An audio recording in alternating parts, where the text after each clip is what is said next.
After months of waiting, thousands of London students flocked to their high schools, some for the last time ever, to get their results for 2 years of hard work. Across the country, grades have fallen to their lowest since 2008.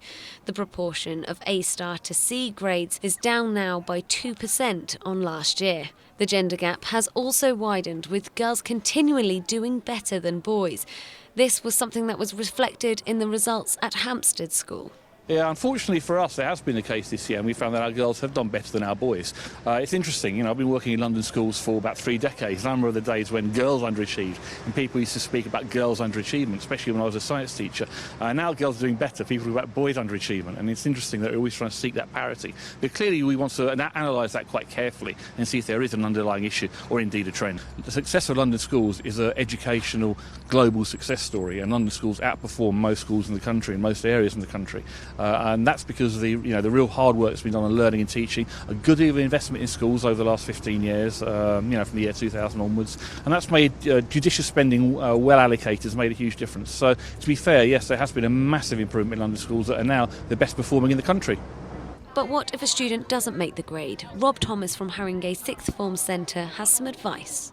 There will always be a range of people who offer really good advice. The careers advisor is tasked to give dispassionate views on what the best pathways are, and schools and colleges also are aiming to do that. It's no use putting a student on a pathway which they're not going to enjoy and flourish in, so it's really important to get that good advice. So go and talk to the staff, talk to the careers advisor, find out what the options are. Today, the London Mayor Sadiq Khan announced his plans to push for better schooling across the capital, focusing on the more deprived areas, since studies show disadvantaged students generally get the worst grades.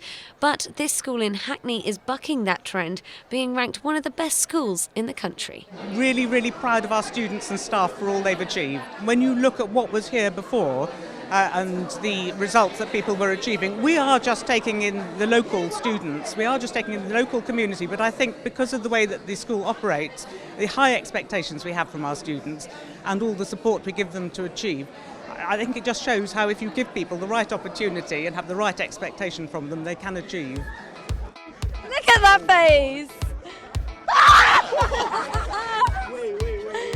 I'm just happy. Got 8 A's, 1 A-star, 2 B's. I'm too happy, man. 1, 2, 3, 4, 5, 6, 7. 7 A-stars. You got 7? A's. I got an A-star in biology, which is something that I never thought I'd do, because I struggled so hard with biology and in physics as well. Yes!